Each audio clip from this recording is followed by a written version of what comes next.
They say they say keep your shit private. Like, don't talk about what you're working on. Don't talk about what you're doing. Um, and as I sit in different environments, I understand why. But on a subconscious level, people are looking for a reaction. And when they get the reaction that they can anticipate or that they can expect, then they will just continue to go along. And if they receive an a reaction that is counter to what they anticipated, they may fluctuate. Or if it is an increase of what they expected, like it's even more well received, they will increase their output towards that. And if it is just meeting the expectations, it's kind of meh in their mind, it'll stay meh. If it's exciting in their mind, it'll stay exciting, because the expectations that they got or maybe exceeded. And they will query people to the point where they're like, I'm going to ask this person because I know how they're going to react. And in my mind, that's going to help me drive myself in that direction that I really, truly want to go. And it's all based on a subconscious cycle, and we don't necessarily articulate it. We don't acknowledge it, but it's there in the back of the psyche. And it's buried under so many layers of information that have preceded that moment. So when you're trying to break through in those moments of change, and you don't want people to stand in your way, you will learn to keep silent. And when you need motivation in a way that gets you to go in the direction in which you need to or want to go, then you will seek that. However, and you say, well, this is counter to what I'm experiencing because X, Y, and Z. And I say, okay, yes, I understand. However, the deeper layer of the subconscious is, what do I really want? And while you may tell yourself, this is what I want to have this job, or I want to have this car, or I want to have this house, or I want to have this life, or I want to have this friend, or I want to have this goal met by the end of the week, or I want to have the laundry put away, whatever it is, then you will say to my friend, oh, I'm going to go do the laundry. And they're going to be like, great, go do the laundry. And they're like, I really don't want to. I'm not going to do it anyway. So, or they may say, oh, that sounds fun. Let's go do it together. And you're like, oh, okay, well, I wasn't expecting that. So let's go do it. So it'll change the outcome, for you. But if we want to just continue to trot on our path, and really I don't want to put the laundry away, so no matter what happens, my friend says, I'm going to be like, never mind, let's go do something else, because really deep down I really don't care about it, So you can see it even in the minute example there, where we are a daily task, something most people don't have a problem with, probably because they have just gotten over that. They're no longer asking about it. They're no longer querying themselves to determine if that's something they really want to do or not. They just are doing it because. And eventually what happens, then you build a habit. And if it's an external motivator that's triggering you in that habit, when it's gone, that habit will fall away unless you embrace it as something that you want for yourself.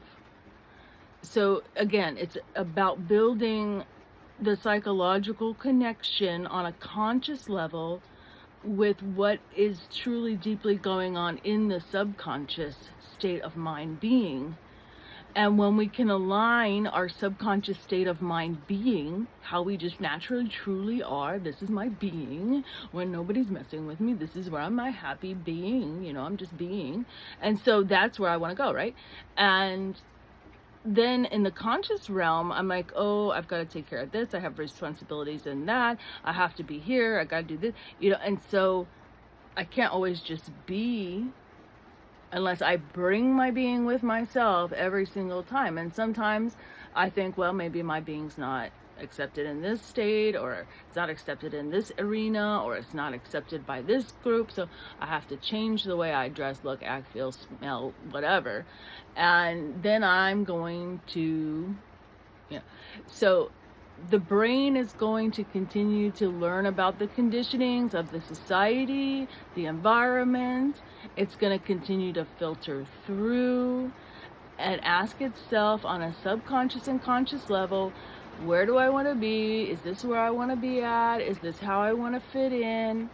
And if you're not careful really with it, you can end up isolating yourself. You can end up digging yourself in a hole of depression and repeated failures and, you know, cycling through the same situation. And so when we're looking at breaking cycles, here we are, we're going to break some cycles.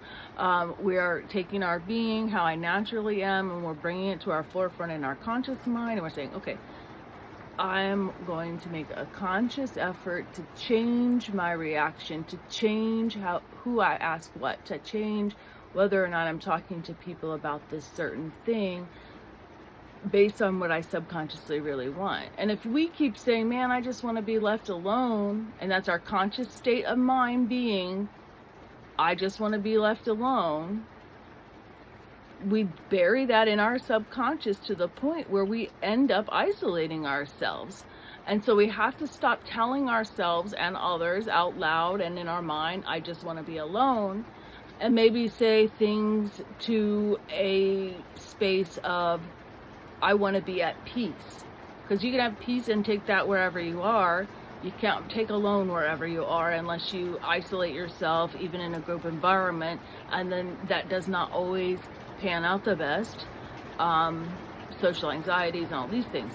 So anyway, there's a lot going on in all of the body's connections from the subconscious to the conscious mind about how we are driving our own lives, what changes we are willing to receive, what changes we are not willing to receive, how those things are spoken through our mouths, how those things are coming through in our reality, how we are truly, as they say, manifesting, bringing into sight, making clear in the sight and the vision, our subconscious and conscious beings. And the more we fight that self, the more we train our conscious, subconscious by our words out of our mouth.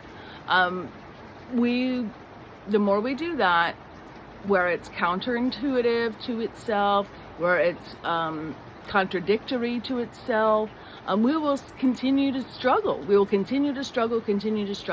So when we talk about getting into alignment, we talk about the third eye chakras, we talk about the throat chakra, you know, and aside from that, and I'm not even going to go into the lower self right now, but the higher self, third eye, throat chakra. So this is the cycle here.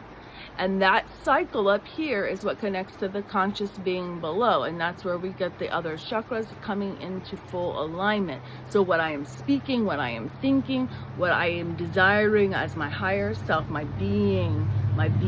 So it's a cycle, okay? And we're going to have it come out of our mouths the way we want it. Start speaking what you truly want. If you do want to be left alone, you will find that for yourself. If you truly want to be at peace, you will find that for yourself. So just continue to speak what you want. If you really want to say, I want to be surrounded by love, acknowledge the love that you are surrounded by and continue to seek love. And what is not love, remove, discard. Don't repeat. Don't rinse and recycle. That's my best advice. And I love you. Peace out.